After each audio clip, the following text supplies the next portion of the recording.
Tinaguri ang lalawigan ng mga bayani, ang probinsya ng Bulacan. Dito kasi galing ang marami sa mga bayaning Pilipino. Sa probinsya rin ito, nangyari ang ilan sa mga makasaysayang labanan. At sa tuwing nananalo sa laban, alam niyo bang may paborito silang hinahain? Ito ang bringhe ng tagumpay.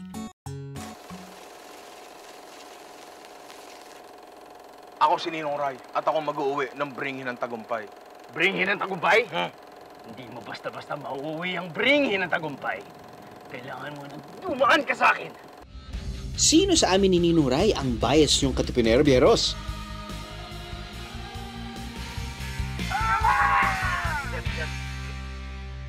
Dahil ako ang nagwagi, bring me, bringhe.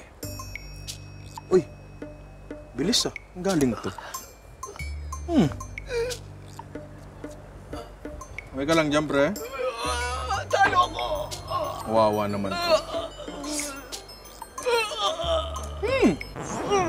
Alam mo, parang Drew, hindi mo natin kailangan mag-away eh. Kaya ko lutuin to. Dali lang to. Ganon? Oo. Sige nga. Tara dito. Oh, gusto mo, luto tayo nito. Kaya mo ba? Kaya ko. Ikaw pa. Oo. Tara na! Oh, tara.